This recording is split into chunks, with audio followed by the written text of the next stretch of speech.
बच्चों आवाज आ रही है मेरी?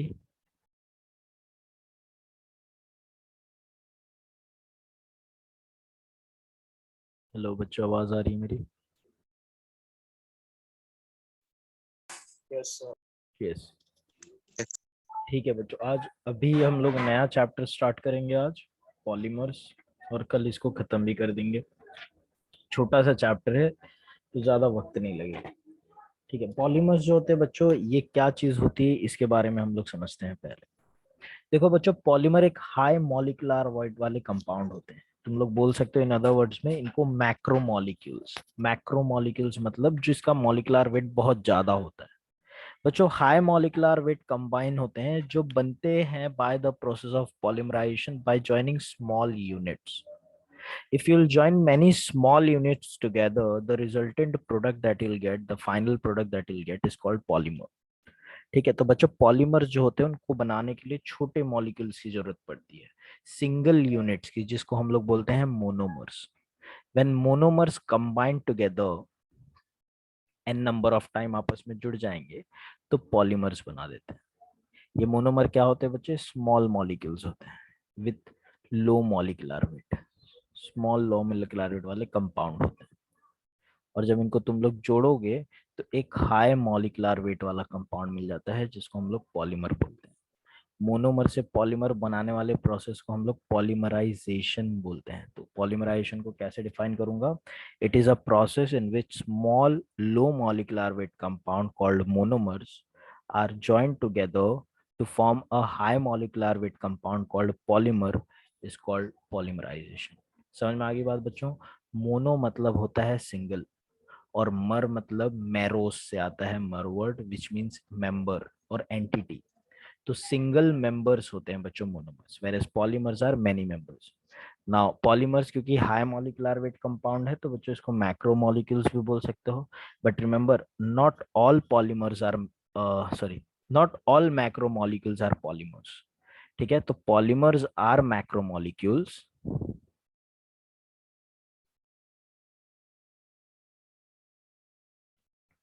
But all macromolecules are not polymers. ठीक है, जैसे कि बड़े बड़े मॉलिक्यूल जो होते हैं जैसे क्लोरोफिल हो गया या फिर हीमोग्लोबिन हो गया, these all are also macromolecules. बट ये पॉलीमर नहीं है, ये सिर्फ कोऑर्डिनेट कंपाउंड्स है। Macromolecules are not polymers. समझ में आ गई बात बच्चों ये चीज? पॉलीमराइजेशन क्या होता है अभी जस्ट मैंने बता दिया। There is a term called degree of polymerisation. तो तुम लोगों को पता है बच्चों, small small macromolecular weight वाले कंपाउंड को जब तुम लोग जोड़ोगे, जिसको मोनोमर्स बोलते हैं, जब जोड़ोगे तो एक बड़ा सा मॉलिक्यूल बनता है जिसको पॉलीमर बोलते हैं। तो जो पॉलीमर मिल रहा है उसमें कितने मोनोमर जुड़े हुए हैं, कितने मोनोमर प्रेजेंट है, उस नंबर को हम लोग बोलते हैं degree of polymerisation. Degree of polymerisation का मतलब बड़ा सिंपल है बच्चों। It is nothing but the number of units of monomer present in a polymer. The number of units of monomer present in polymer, in a polymer, number को हम लोग degree of polymerisation बोलते हैं। जैसे कि example के तौर पे मैं बोलता हूँ, एक पॉलीमर है। पॉलीमर जो बना है बच्चों 100 मोनोमर के यूनिट से, मेड अप ऑफ 100 मोनोमर्स। तो उसके लिए डिग्री ऑफ पॉलीमराइजेशन कितना है? 100। Degree of polymerisation is 100। ठीक है, तो ये याद रखना, डिग्री ऑफ पॉलीमराइजेशन उतना ही होता है जितना तुम्हारे मोनोमर उस पॉलीमर को बनाने के लिए लगते हैं। ठीक है, समझ में आ गई बात बच्चों सभी को? कुछ भी डाउट इसमें? तो दिख रहा है तुम लोग को यहाँ पे, एक पॉलीमराइजेशन में n times small molecules monomers को लोगे अगर, और जब आपस में पॉलीमराइज कर दोगे तो ये एक जो जुड़ के मॉलिक्यूल मिलेगा हाई मॉलिक्यूलर वेट वाला, उसको हम लोग पॉलीमर बोलते हैं बच्चों। पॉलीमर्स के मॉलिक्यूलर वेट 1 करोड़ ग्राम पर मोल तक का भी जा सकते हैं या फिर उससे भी ज्यादा।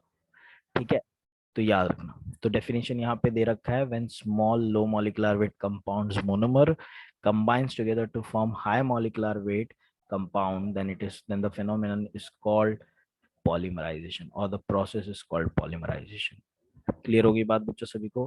पॉलीमराइजेशन का जो प्रोसेस है बच्चों, उसको पॉलीमर्स जो होते हैं उसको बहुत सारे अलग अलग तरीकों से तुम लोग क्लासिफाई कर सकते हो।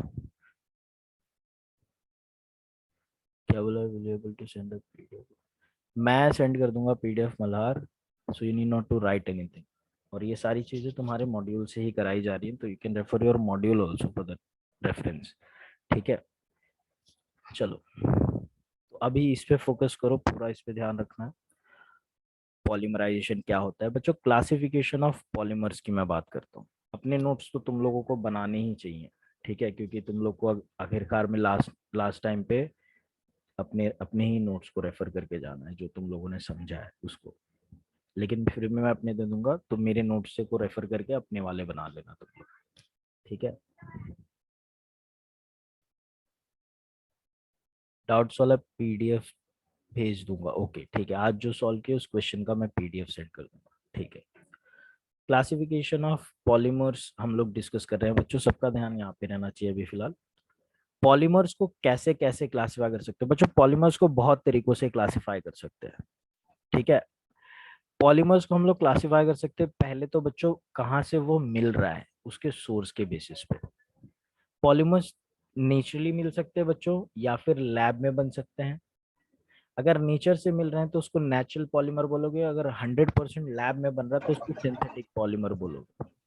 लेकिन अगर नेचर से मिल रहा है पॉलीमर लेकिन वो यूजेबल फॉर्म में नहीं है, उसको यूजेबल मैं लैब में कुछ केमिकल ट्रीटमेंट करके बना रहा हूँ, तो उसको सेमी सिंथेटिक बोलेंगे, ठीक है। क्योंकि पूरी तरह से नेचर से मिल तो नेचर से ही रहा है, लेकिन नेचर से जिस फॉर्म में मिल रहा है वो मैं यूज नहीं कर सकता था, उसको यूजेबल फॉर्म में मैंने बनाया है, तो इसको मैं बोलूंगा सेमी सिंथेटिक पॉलीमर। समझ में आ रही है बात बच्चों? तो नेचर से जो मिलेंगे उसको नेचुरल, जो लैब में सिंथेसाइज हो रहे जो नेचर में जो एग्जिस्ट नहीं करते उसको सिंथेटिक, और जो मिल नेचर से रहे लेकिन प्रॉपर्टी को एनहांस लैब में किया जा रहा है, उसको यूजेबल फॉर्म में लैब में बनाया जा रहा है, उसको सेमी सिंथेटिक बोलेंगे। नेचर से पॉलीमर बच्चों दो चीज से मिल सकती है, एनिमल से और प्लांट से। वो जो एनिमल से मिलते हैं उसको हम लोग एनिमल पॉलीमर्स बोलते हैं, जो प्लांट से मिलते हैं उसको वेजिटेबल पॉलीमर्स बोलते हैं। एग्जाम्पल कुछ बताऊं तो लेदर जो होता है बच्चों, एनिमल लेदर्स जो होते हैं वो कुछ और नहीं, प्रोटीन्स होते हैं, और प्रोटीन्स क्या होते हैं? Polymers of amino acids. तो ये याद रखना है। वूल हो गया, सिल्क हो गया, ये सब नेचर से मिलने वाले, एनिमल से मिलने वाली चीजें हैं, ठीक है। प्लांट से क्या क्या मिल जाता है? रबर, सेल्यूलोस, गम, कॉटन, लिनेन, जूट, हेम्प, ठीक है, ये भी मिल जाता है यहाँ पे। तो ये सब पेड़ से मिलने वाले पॉलीमर्स हैं, ठीक है। तो ये सारे पॉलीमर्स नेचर में ही मिलते हैं लेकिन पेड़ से मिलते हैं, तो वेजिटेबल पॉलीमर। सिंथेटिक जो लैब में बनाए जाते हैं उसके बहुत सारे एग्जाम्पल है बच्चों, इस चैप्टर में हम सिर्फ सिंथेटिक पॉलीमर्स की ही बात करेंगे ज्यादा। तो तुम लोग को थोड़े एग्जाम्पल मैंने यहाँ पे लिस्ट कर रखे हैं, लेकिन और भी वैसे बहुत सारे example, polythene, nylon, terylene, teflon, bakelite, और भी बहुत सारी चीजें हम लोग पढ़ेंगे बच्चों, और लॉन वगैरह। ये सेमी सिंथेटिक पॉलीमर ऐसे पॉलीमर्स होते हैं बच्चों जो नेचर में नहीं मिलते हैं, लैब सॉरी नेचर में मिलते हैं लेकिन इनको यूजेबल फॉर्म में लैब में बनाया जाता है। नेचर से जिस फॉर्म में मिलते हैं उसको यूज करने लायक नहीं होते बच्चों। जैसे मैं रबर की बात करूं, ये रबर मिल तो नेचर से रहा है लेकिन वो यूज नहीं हो पाता बच्चों, इतना सॉफ्ट होता है कि थोड़ा भी खींचोगे तो टूट जाता है, तो उसका कुछ भी नहीं बना सकते। लेकिन उसी रबर में मैं जब सल्फर डाल के हीट कर देता हूँ, तो प्रोसेस को बोलते हैं बच्चों वल्कनाइजेशन। जब रबर में सल्फर डाल के हीट करते हो तो क्रॉस लिंकिंग हो जाती है, रबर के एक पॉलीमरिक चेन और दूसरे पॉलीमरिक चेन के बीच में क्रॉस लिंकिंग कर देता है सल्फर, और स्ट्रेंथ बढ़ जाता है क्रॉस लिंकिंग की वजह से, और इस तरह से रबर जो है यूजेबल फॉर्म में आ पाता है। और वैसे रबर जो जिसमें सल्फर हमने डाल दिया है, वैसे रबर्स को हम लोग वल्कनाइज्ड रबर बोलते हैं। क्या बात समझ में आ रही है सभी को? उसी तरह से बच्चों जो नेचर में प्लांट के अंदर से, लकड़ी के अंदर से, प्लांट के वुड का जो पल्प होता है उसके अंदर बहुत ज्यादा सेल्यूलोस होता है, लेकिन वो सेल्यूलोस किसी काम का नहीं होता बच्चों, क्योंकि बहुत ही स्क्विशी सब्सटेंस होता है, यूजेबल फॉर्म में नहीं होता। तो इस सेल्यूलोस को क्लियर बनाते हैं बच्चों हम लोग बेस के साथ NaOH वगैरह डाल के, तो बेस से जब क्लियर बना दोगे तो जो मटेरियल बनता है उसको विस्कोस रेयॉन बोलते हैं।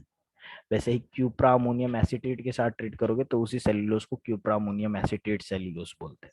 तो ये सब थोड़े बहुत एग्जाम्पल हैं जिससे हम लोग क्वालिटी बढ़ाते हैं। वैसे ही बच्चों एक और एग्जाम्पल देता हूँ मैं तुम लोगों को। कॉटन जो मिलता है कॉटन प्लांट से, वो बहुत गंदा होता है बच्चों। उसके डायरेक्ट कपड़े बनाओगे तो कोई खरीदेगा नहीं, कोई यूज नहीं करेगा, क्योंकि उसके ऊपर बॉल वॉर्म्स जो होते हैं अपना सिक्रीशन रिलीज करके इसको गंदा कर देते हैं। तो जो कॉटन निकलता है, और ऑल्सो कॉटन कपड़े बनाने के लायक भी नहीं रहता, क्योंकि इसमें कोई लश्चर नहीं होता, कोई स्ट्रेंथ नहीं होता, अगर खींचोगे तो टूट जाएगा फटाक से। तो हम क्या करते हैं, कॉटन के अंदर H2SO4 डाल के उसको सोक करके रखते हैं, डाइल्यूट H2SO4 डाल के सोक करके रखते हैं करीबन 3 से 4 घंटे तक का वार्म कंडीशन पे। तो ये कॉटन से क्या होता है, उसमें जो भी गंदगी है निकल जाती है और चमक आ जाती है, ऑल्सो स्ट्रेंथ बढ़ जाता है उसके फाइबर का, थोड़ा स्ट्रांग हो जाते हैं। ठीक है। तो ये सारी चीजें जो मेरा एसिड ट्रीटेड कॉटन हो गया, वो भी तुम लोग के सिंथेटिक पॉलीमर के अंदर सेमी सिंथेटिक पॉलीमर में आ जाता है। क्लासिफिकेशन क्लियर हो गया बच्चों सभी को? ये पहला type based on source. Yes, Yes. चलिए आगे बात करते हैं बच्चों। Based on structure of polymer, ये क्लासिफिकेशन है दूसरे तरह का, based on the structure of polymer. Polymers को तुम लोग क्लासिफाई कर सकते हो बच्चों स्ट्रक्चर के बेसिस पे, लीनियर पॉलीमर, ब्रांच्ड पॉलीमर और cross linked polymer. Linear polymer वो पॉलीमर होते हैं जिसमें मोनोमर इस तरह से जुड़ते चले जा रहे हैं कि एक स्ट्रेट चेन बन जा रहा है बच्चों कार्बन का, कार्बन की कोई ब्रांचिंग नहीं हो रही है। जैसे इथीन देख रहे हो तुम लोग, इथीन में जो CH2 जुड़ रहे हैं वो स्ट्रेट चेन में जुड़ते चले जा रहे हैं। तो उस तरह के पॉलीमर जिसमें कार्बन लीनियरली ही सिर्फ प्रेजेंट है, कोई ब्रांच नहीं है, उसको लीनियर पॉलीमर बोलेंगे। जैसे ये देखो पॉलीथीन एग्जाम्पल आ जाता है। वैसे ही बच्चों पॉलीविनाइल क्लोराइड, इसमें भी तुम लोग देखो तो कार्बन की सिर्फ स्ट्रेट चेन है, तुम लोग को ब्रांच दिख रहा है ये, लेकिन कार्बन का ब्रांच नहीं है। अगर कार्बन का ब्रांच नहीं है बच्चों तो उस तरह के पॉलीमर को हम लोग लीनियर पॉलीमर ही बोलेंगे। ठीक है। तो जब कार्बन के पूरे चेन लीनियरली अरेंज होते हैं तो उसको लीनियर पॉलीमर बोलेंगे। लीनियर पॉलीमर जो होते हैं बच्चों, इनकी हाई मेल्टिंग पॉइंट होती है, थोड़ी प्रॉपर्टी जान लेते हैं इनके बारे में। लीनियर पॉलीमर्स की हाई मेल्टिंग पॉइंट होती है, ठीक है, हाई डेंसिटी होती है, टाइटली पैक्ड होते हैं लीनियर पॉलीमर में, अच्छी पैकिंग होने की वजह से high melting point, high density होती है। ठीक है।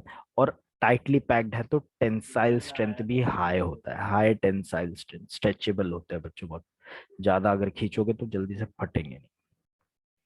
ठीक है। तो ये इनकी प्रॉपर्टी। ब्रांच पॉलीमर वो होते हैं बच्चों जिसमें कार्बन के ब्रांचेस देख सकते हो तुम लोग, जैसे कि पॉलीप्रोपिलीन।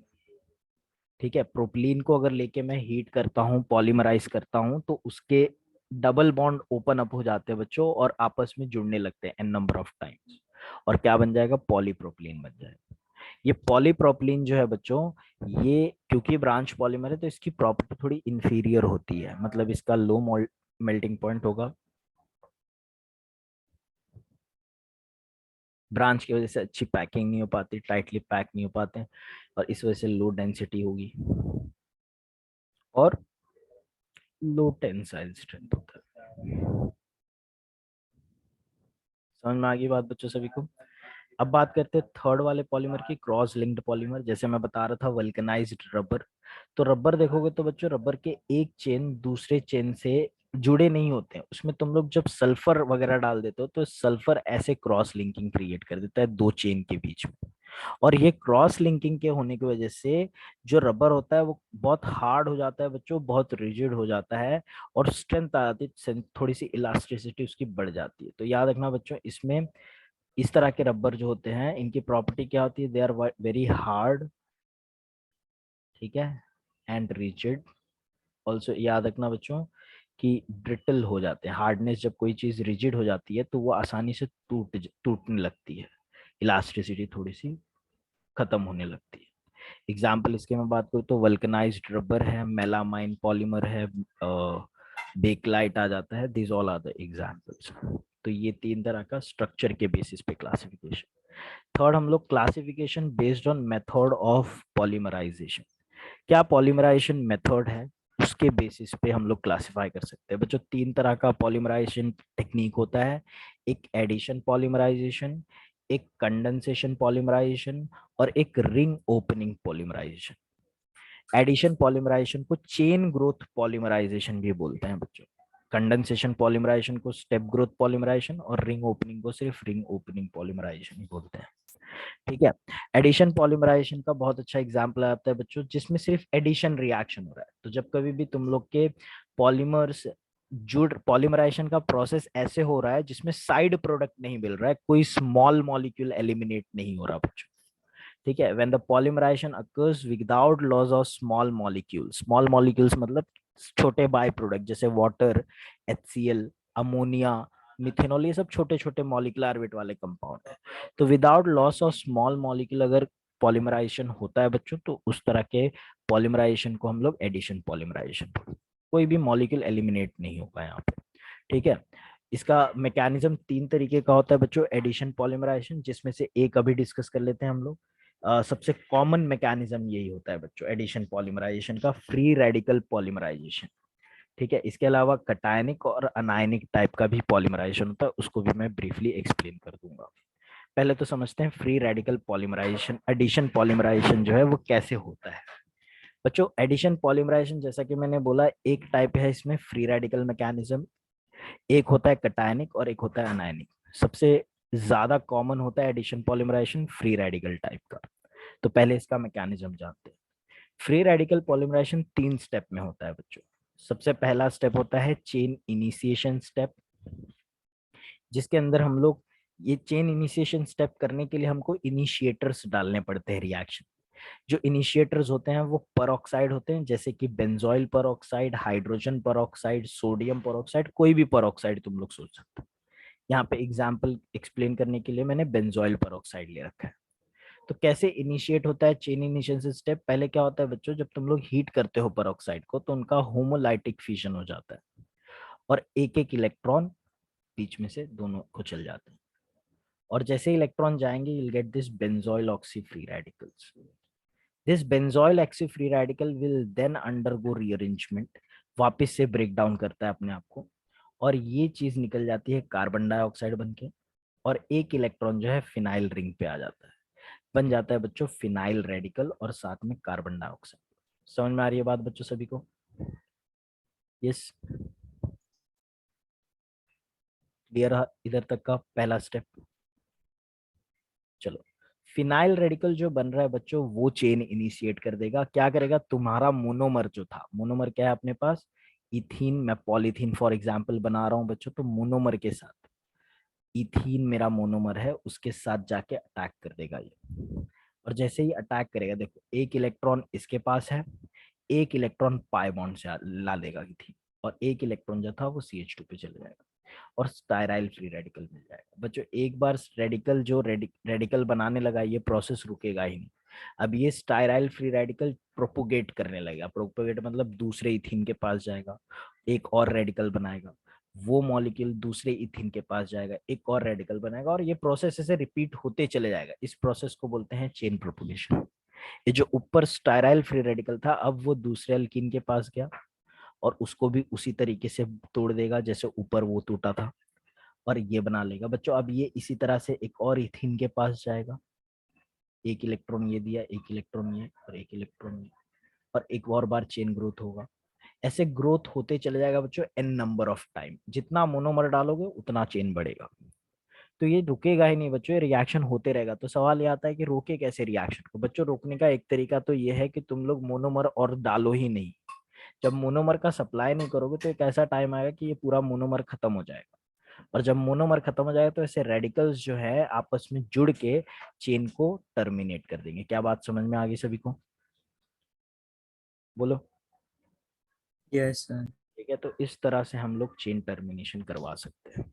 ठीक है। तो ये होता है बच्चों फ्री रेडिकल मैकेनिज्म, और बाद में हम लोग एंड पे जो भी है वो हटा सकते हैं बच्चों। इसके अलावा 2 और तरीके हैं, मैं थोड़ा स्पेस बना दूं फिर हम लोग वो तरीके देखेंगे। यहीं पे देख लेते हैं, अलग से नहीं डिस्कस करेंगे। कंडेंसेशन पॉलीमराइजेशन,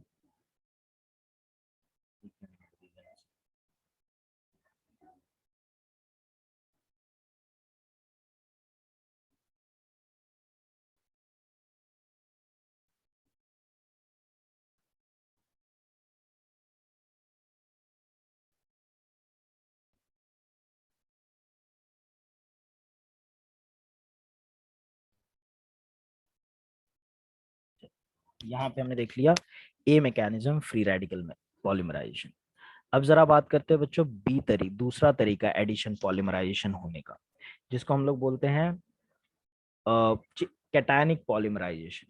तो जैसा कि नाम सुन रहे हो तुम लोग, कैटायनिक पॉलीमराइजेशन है तो कटायन के प्रेजेंस में होता है कटायनिक पॉलीमराइजेशन। ये भी एडिशन पॉलीमराइजेशन का मैकेनिज्म इस तरीके से भी हो सकता है।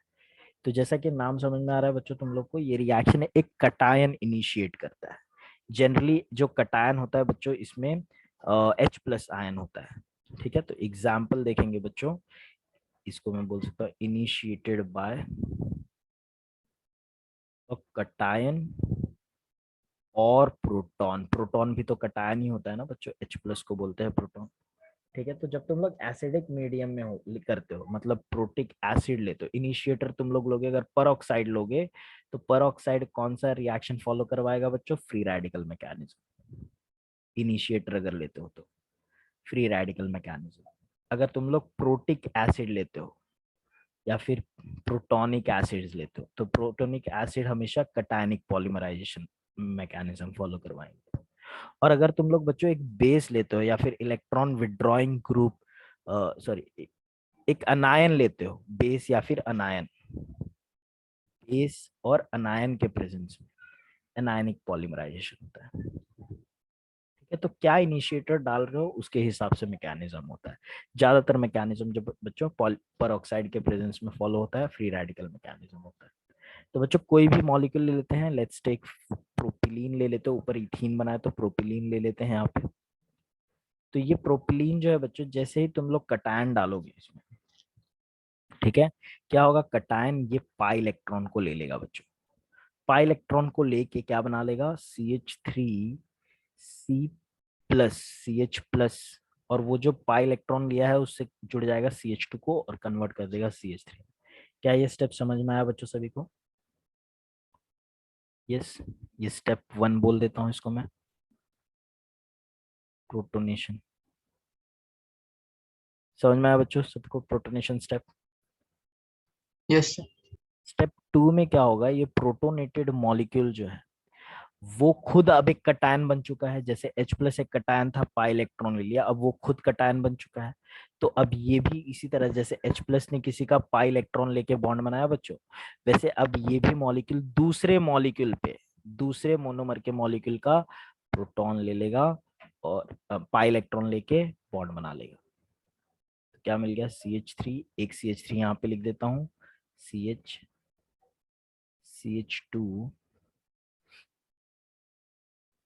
C+, ये CH3 ऊपर लिख देता हूँ बच्चों। अब इसी तरह से ये मॉलिक्यूल बच्चों किसी तीसरे मॉलिक्यूल के ऊपर जाके अटैक कर देगा। समझ में आ रही है बात बच्चों सभी को? और ये प्रोसेस रिपीट होते चले जाएगा। तो क्या मिल जाएगा? CH3CH। क्या बात समझ में आ रही है बच्चों सभी को? यस।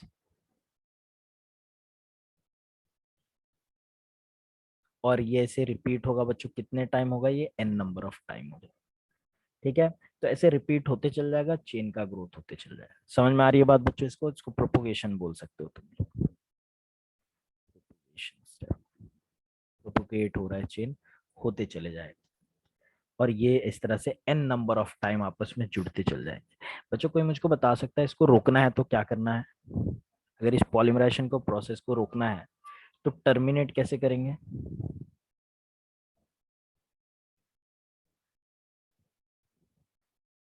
बताओ जरा। ई डाल देंगे। ई का क्या होता है भाई? देखो प्लस चार्ज है तो कोई भी नेगेटिव ग्रुप इसको रोक सकता है। सब लोग सही बोल, सब लोग समझ रहे हो बच्चों इसको? कोई भी नेगेटिव ग्रुप कहाँ से आएगा? कोई एक बेस से आ सकता है ना नेगेटिव ग्रुप। तो एक बेस अगर मैं डाल दूं या फिर एक कार्बन आयन अनायन डाल दूं मैं इसमें, तो कार्बन आयन बच्चों से मान लेते हैं ये n टाइम्स रिपीट हो चुका है। ठीक है, तो कार्ब अनायन के प्रेजेंस में जैसे CH3- यहाँ पे डाल दूं मैं, जो कहाँ से आ रहा है बच्चों? CH3- जैसे अल्काइल मिथाइल लिथियम, तो ये डाल दूंगा तो ये मिथाइल ग्रुप इसके साथ अटैक कर लेगा बच्चों, और क्या बना लेगा? CH3 और ये CH2 CH3 जो n टाइम्स रिपीट हो रहा था बच्चों, अब वो रिपीट नहीं होगा। एक minute, CH2 CH3 n times था, ये CH3 टर्मिनेट कर देगा। कोई एक बेसिक कार्बन आयन ग्रुप जो होता है बच्चों टर्मिनेट कर देगा। इसी तरह से बच्चों थर्ड पॉलीमराइजेशन देखते हैं, अनायनिक पॉलीमराइजेशन। अनायनिक पॉलीमराइजेशन जो होता है बच्चों, ये कोई अल्कीन मॉलिक्यूल में ही होगा, अनसैचुरेटेड कंपाउंड में इनिशिएट होता है, लेकिन in presence of a base.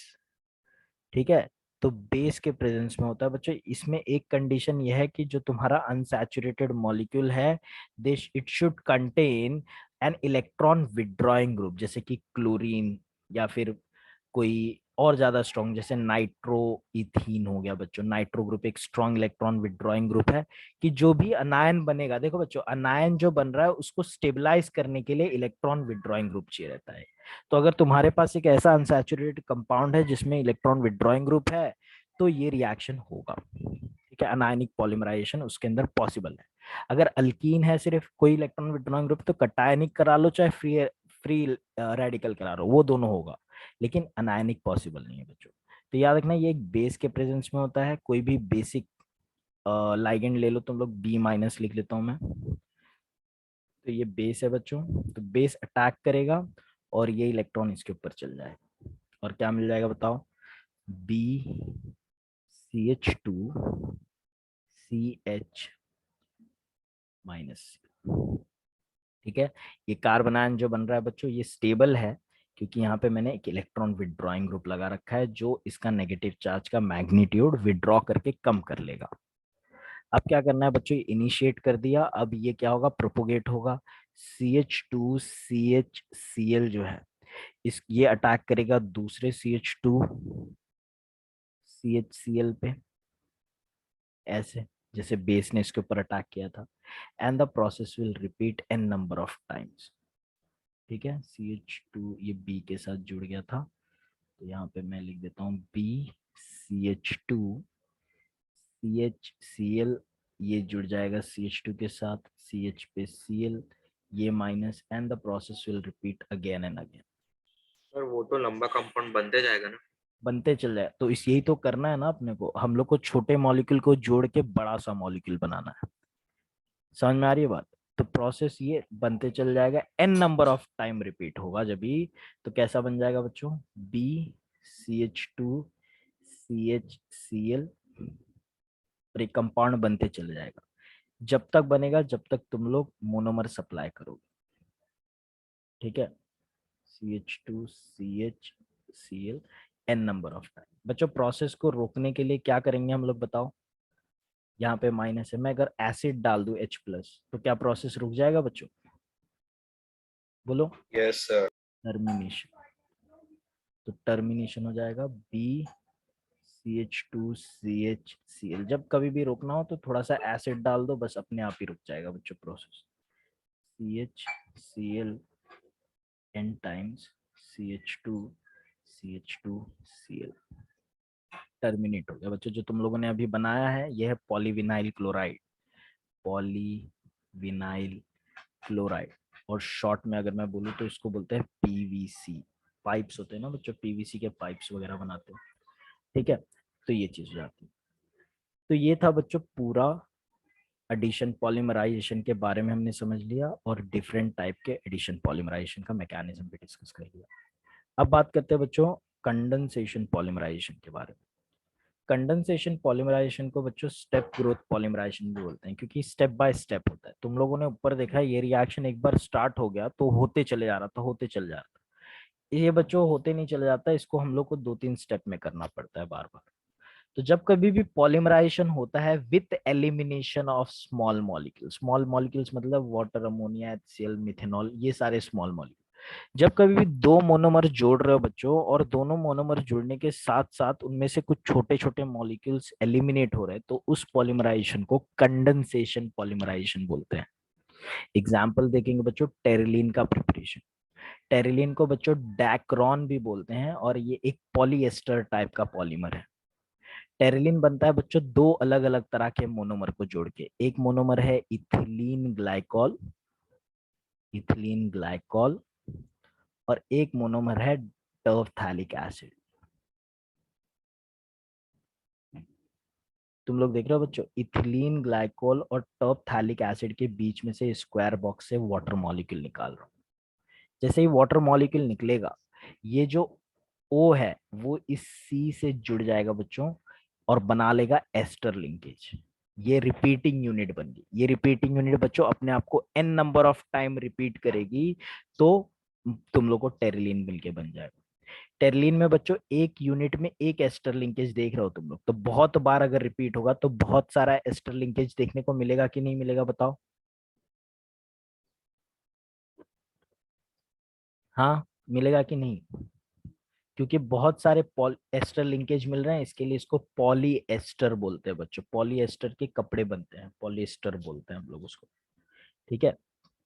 तो ये टेरलिन जो है वो फाइबर्स वगैरह बनाने के, टेक्सटाइल्स में बहुत ज़्यादा यूज़ होता है। इसके अलावा हेलमेट्स वगैरह बनाने में यूज़ होता है। क्या क्या यूजेस है एक टेबल के साथ अच्छे से डिस्कस करेंगे बच्चों हम लोग, लेकिन फिलहाल क्लासिफिकेशन समझो। इसी तरह से थर्ड तरह का पॉलीमराइजेशन होता है बच्चों, ring opening polymerisation. Ring opening polymerisation तभी होता है जब साइक्लिक मोनोमर्स होते हैं।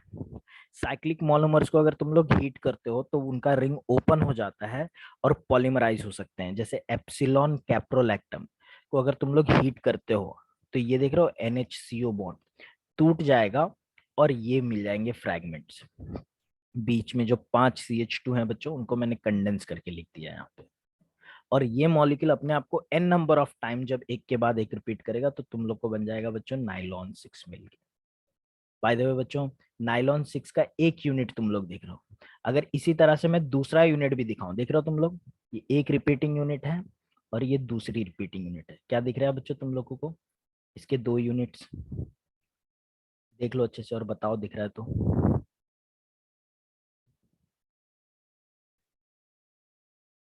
यस। क्या मैं ऊपर वाले मॉलिक्यूल को ऐसे भी लिख सकता हूँ क्या? जब n number of time repeat हो रहे हैं तो कितने भी रिपीटिंग यूनिट दिखा सकता हूँ ना मैं, है कि नहीं? Yes, sir. बच्चों इसके रिपीटिंग यूनिट में तुम लोग ये लिंकेज देख रहे हो बॉक्स में, ब्लैक बॉक्स में, इस लिंकेज को बोलते हैं अमाइड लिंकेज। अब ये एक अमाइड लिंकेज सिर्फ दो रिपीटिंग यूनिट में, अगर n number of repeating unit देखो तो ऐसे बहुत सारे अमाइड लिंकेज दिखेंगे। तो नाइलॉन कौन से टाइप का पॉलीमर हुआ बच्चों? Polyamide, because it contains many amide linkages. क्या समझ में आ रही है बच्चों क्यों बोल रहा हूँ मैं पॉलीअमाइड इसको? यस।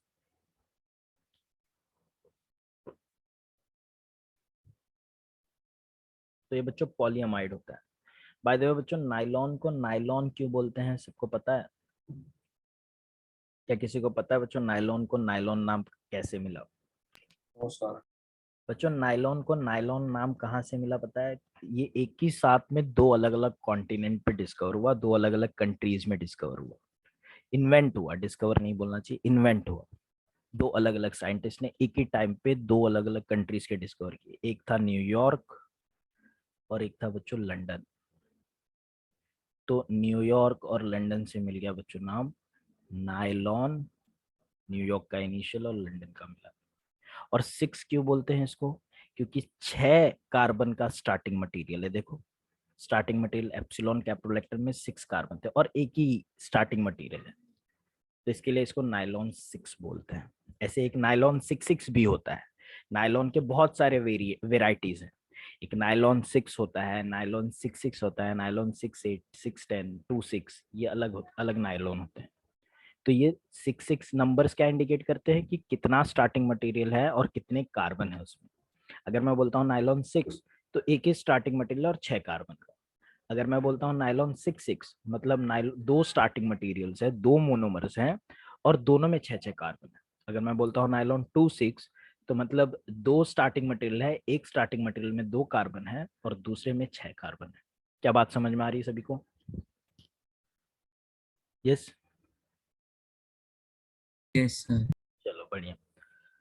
तो ये था बच्चों classification based on process of polymerisation. Third तरह का क्लासिफिकेशन बच्चों based on intermolecular forces present in the polymers. चार कैटेगरी में क्लासिफाई कर सकते हो बच्चों based on intermolecular forces: elastomers, fibres, thermoplastic और थर्मोसेटिंग। इलास्टोमर्स जो पॉलीमर होते हैं बच्चों, इनमें weak van der Waals intermolecular forces होते हैं और थोड़ी बहुत क्रॉस लिंकिंग होती है, तो इनमें बहुत स्ट्रॉन्ग फोर्सेस नहीं प्रेजेंट होते बच्चों। एग्जाम्पल की मैं बात करूं तो रबर्स, इलास्टोमर्स हर वो पॉलीमर होते हैं बच्चों जिसपे अगर डीफॉर्मिंग फोर्स लगाओगे तो इनका स्ट्रक्चर चेंज हो जाता है, लेकिन जब डीफॉर्मिंग फोर्स छोड़ दोगे तो रीस्टोरिंग फोर्स इसके फोर्स को वापस से ओरिजिनल डायमेंशंस पे लेके आ जाता है, जस्ट लाइक रबर्स। ठीक है, तुम लोग रबर को स्ट्रेच करोगे तो इनका स्ट्रक्चर चेंज हो जाता है, और छोड़ दोगे तो बच्चों अपने ओरिजिनल डायमेंशन गेन कर लेते हैं, बट बिफोर यील्डिंग पॉइंट। एक बार यील्डिंग पॉइंट के पास पहुंच गया तो उसके बाद इलास्टिसिटी चली जाती है। समझ में आ रही है बात बच्चों? रबर, सिंथेटिक रबर इसके एग्जाम्पल हो जाते हैं। फाइबर्स जो होते हैं बच्चों एक ऐसे पॉलीमर्स होते हैं जिसमें strong intermolecular forces such as dipole dipole interaction और हाइड्रोजन बॉन्डिंग प्रेजेंट होता है। ठीक है, इसके कुछ एग्जाम्पल है नाइलॉन 6, टेरलिन, नाइलॉन 66, ये सारे एग्जाम्पल आ जाते हैं। ठीक है, तो ये जो होते हैं बच्चों क्योंकि स्ट्रॉन्ग इंटरमोलिकुलर फोर्सेस है तो हाई स्ट्रेंथ वाले रोप्स, जैसे रोप क्लाइंबिंग, माउंटेन क्लाइंबिंग में जो रोप्स यूज होते हैं, या फिर जहां पे भी हाई स्ट्रेंथ वाले मटेरियल्स चाहिए रहते हैं वहां पे फाइबर्स यूज करते हैं क्योंकि स्ट्रॉन्ग इंटरमोलिकुलर फोर्सेस इसमें प्रेजेंट है। समझ में आ रही है बात बच्चों सभी को? थर्मोप्लास्टिक पॉलीमर्स वो होते हैं बच्चों जिसकी अंदर इंटरमोलिकुलर फोर्सेस इलास्टोमर से तो स्ट्रांग रहेंगे लेकिन फाइबर से वीक होते हैं, मतलब मॉडरेटली स्ट्रांग इंटरमोलिकुलर फोर्सेस होता है, एंड दे शो प्लास्टिसिटी। ठीक है, इन ये बच्चों ये वो पॉलीमर्स होते हैं जो ये हीट करने पे सॉफ्ट हो जाते हैं, मेल्ट हो जाते हैं, लेकिन कूल करने पे वापस से सॉलिड हो जाते हैं। तो बच्चों बताओ मेरे को एक बात, क्या इनको मैं मोल्ड रिमोल्ड कर सकता हूँ क्या? Can they B remoulded? Yes, sir. Definitely बच्चों, इसका एग्जाम्पल आ जाता है पॉलीथीन, पॉलीविनाइल्स। पॉलीथीन जो प्लास्टिक हम लोग यूज करते हैं वो सब रीमोल्ड हो सकते हैं। ठीक है, तो इनको टॉयज वगैरह बनाने के काम में यूज करते हैं। लास्ट बच्चों थर्मोसेटिंग, इनके अंदर सबसे स्ट्रॉन्ग बच्चों किसी भी इंटरमोलिकुलर फोर्स से सबसे ज्यादा स्ट्रॉन्ग फोर्स होता है स्ट्रॉन्ग कोवैलेंट बॉन्ड्स होते हैं, and since they have strong intermolecular forces they are highly rigid, and because they are rigid they are highly brittle also। ठीक है बच्चों, एग्जाम्पल में बात करूं तो बैकलाइट आ जाता है, मेलामाइन। बच्चों ये जो होते हैं इनफ्यूजिबल होते हैं, इनफ्यूजिबल पॉलीमर्स, मतलब they can not be remoulded. इनको अगर बना रहे हो तो एक ही बार बना लो, जिस भी शेप में डालना है एक ही बार डाल लो, क्योंकि एक बार ये बन गए तो उसको कितना भी हीट करोगे तो मेल्ट नहीं होंगे बच्चों। एग्जाम्पल आ जाता है बेकलाइट। बच्चों बेकलाइट कभी देखा है तुम लोगों ने? No sir. देखा है बेटा, कुकर का हैंडल होता है पता है, प्रेशर कुकर का ब्लैक कलर का हैंडल, तो वो किस मटेरियल से बना रहता है? बैकलाइट से बना रहता है। देखो कुकर का कितना भी टेम्परेचर हो जाए क्या वो मेल्ट होता है बच्चों? No, sir. बच्चों इसके अलावा पुराने टाइम पे जो इलेक्ट्रिकल स्विचेस होते थे, अगर तुम लोग बचपन में देखे रहोगे पुराने इलेक्ट्रिकल स्विचेस, अभी घर पे तुम्हारे पुराना बोर्ड होगा, इलेक्ट्रिकल स्विच होगा, तो उसका जो स्विच होता है पत्थर के जैसे कड़क मटेरियल का बना हुआ रहता है। वो पत्थर के जैसा कड़क मटेरियल पत्थर नहीं होता बच्चों, वो बेकलाइट होता है। समझ में आ गई बात? इलेक्ट्रिकल आजकल के तो इलेक्ट्रिकल स्विचेस प्लास्टिक के मिलने लगे हैं क्योंकि बेकलाइट जो होता है थोड़ा महंगा हो जाता है। मेलामाइन जो होता है बच्चों वो जो हैवी क्रॉकरीज होते हैं, जो डेकोरेटिव क्रॉकरीज होते हैं, प्लेट्स वगैरह होते हैं, वो मेलामाइन के मिलते हैं। मेलामाइन ब्रांड नेम भी है। मेलामाइन जाओगे दुकान पे किसी बर्तन के, बोलोगे मेलामाइन का बर्तन दिखाओ तो दिखाएगा, वो बहुत महंगे मिलते हैं उसके बर्तन। ठीक है, तो ये चीज जाती है बच्चों। तो सबको समझ में आ गया थर्मोसेटिंग क्या होता है? Yes sir. चलो, अब आते हैं बच्चों क्लासिफिकेशन बेस्ड ऑन कितने टाइप के मोनोमर्स लगे। बच्चों अगर तुम्हारे पॉलीमर में एक ही मोनोमर है तो उस तरह के पॉलीमर को होमोपॉलीमर बोलते हैं। जैसे पॉलीथीन सिर्फ एक ही मोनोमर था, सिर्फ इथीन था। लेकिन अगर तुम्हारे पॉलीमर में बच्चों दो या फिर दो से ज्यादा अलग अलग तरह के मोनोमर यूज हो रहे हैं तो उसका एग्जाम्पल, उसको हम लोग कोपॉलीमर्स बोलते हैं। क्या समझ में आ गई बच्चों बात? जैसे टेरिलीन, टेरिलीन में बच्चों हमने अभी ऊपर देखा ना, इथिलीन ग्लाइकोल और टर्पथैलिक एसिड दो लग रहे थे मोनोमर। वैसे नाइलॉन 66 में दो मोनोमर लगते हैं, बूना एन, बूना एस, आगे पढ़ेंगे इसके बारे में हम लोग बच्चों। इसमें भी अलग अलग तरह के मोनोमर लगते हैं। क्या बात समझ में आ रही है सभी को? क्या होते हैं होमोपॉलीमर, क्या होते हैं कोपॉलीमर, समझ में आ गया। होमोपॉलीमर में सिर्फ एक ही मोनोमर होगा जो बार बार रिपीट होकर पॉलीमर बनाएगा, और कोपॉलीमर में बच्चों दो या फिर दो से ज्यादा अलग अलग तरह के पॉलीमर मोनोमर्स होंगे जो आपस में एक दूसरे को रिपीट करेंगे ऑल्टरनेटली और पॉलीमर बनाएंगे। क्या बात समझ में आ गई बच्चों सभी को? Yes, sir. चलो, ये एक और क्लासिफिकेशन बच्चों। इसके अलावा दो तरह का और एक और फाइनल क्लासिफिकेशन है बेस्ड ऑन इट्स डिग्रेडेबिलिटी, मतलब नेचर में जाके डिग्रेड हो रहे हैं कि नहीं हो रहे हैं। बच्चों वो पॉलीमर जो नेचर में जाके डिग्रेड हो जाते हैं उसको बोलते हैं बायोडिग्रेडेबल पॉलीमर, और जो नहीं डिग्रेड होते हैं उसको नॉन बायोडिग्रेडेबल पॉलीमर। नेचर में अगर कोई पॉलीमर फेंका मैंने, तो बच्चों उसको माइक्रो ऑर्गेनिज्म कंज्यूम करके अगर डिग्रेड कर सकता है, बैक्टीरिया बैक्टीरियल एंजाइम्स और माइक्रो ऑर्गेनिज्म के एंजाइम्स जो हैं डिग्रेड कर पा रहे तो बायोडिग्रेडेबल है, नहीं कर पा रहे तो नॉन बायोडिग्रेडेबल। बच्चों मैं बता दूं, जितने भी पॉलीमर आज के डेट में हम लोग यूज करते हैं मोस्टली सब नॉन बायोडिग्रेडेबल है। अभी बायोडिग्रेडेबल पॉलीमर्स बनाने का नया एरा ही स्टार्ट हुआ है, तो बहुत लिमिटेड बायोडिग्रेडेबल पॉलीमर्स हैं हमारे पास, और दुनिया को भी जरूरत है बायोडिग्रेडेबल पॉलीमर्स की। बच्चों नॉन बायोडिग्रेडेबल पॉलीमर जो होते हैं वो 500-600 साल लग जाएंगे उनको डिग्रेड करने में। इसका मतलब समझ रहे हो बच्चों? इसका मतलब यह है कि जो प्लास्टिक पहली बनी होगी दुनिया में वो आज भी किधर ना किधर होगा। क्या पता किसी म्यूजियम में हो या फिर किसी ने फेंक दिया होगा, तो नेचर में ही है, गला नहीं है, डिकम्पोज नहीं हो, 500 साल लगेंगे उसको डिकम्पोज होने में। तो इसलिए इतना अच्छा बात नहीं है बच्चों, क्योंकि एक्यूमुलेट हो जा रहे हैं इन लोग और ये खत्म नहीं हो पा रहे हैं। इसके लिए बायोडिग्रेडेबल पॉलीमर्स बनना जरूरी है। हम लोग कुछ बायोडिग्रेडेबल पॉलीमर भी अपने सिलेबस में डिस्कस करेंगे। कुछ भी डाउट बच्चों क्लासिफिकेशन में किसी को भी? No sir. ठीक है, तो कल की क्लास में बच्चों हम लोग बहुत सारे पॉलीमर डिस्कस करेंगे, अलग अलग तरह के। तुम लोग के बुक में भी एक चार्ट मिला है, अगर तुम लोग फ्री रहते हो तो फ्री बिल्कुल मत रहो बच्चों, टाइम का सही यूज करो और अपने पॉलीमर्स कोऑर्डिनेशन कंपाउंड के एमसीक्यू तो सॉल्व करना है पहले। अगर उसके बाद भी थोड़ी बहुत वक्त मिलती है या फिर बोर हो जाते हो सॉल्व कर करके, तो पॉलीमर्स को रीड करना बच्चों। पेज नंबर 8 पे सम कमर्शियल पॉलीमर्स का लिस्ट बना के दिया है, तो वही लिस्ट मैं तुम लोग से डिस्कस भी करूंगा कल की क्लास में, और we will be finishing this chapter by tomorrow. तो एक बार अच्छे से पढ़ लेना, इसका पीडीएफ मैं अभी भेज देता हूँ, तो एक बार अच्छे से देख लेना। चलो बच्चों मिलते हैं नेक्स्ट क्लास में, तब तक के लिए ख्याल रखो। Bye sir, thank you sir. Bye Bye, sir. Thank you, sir.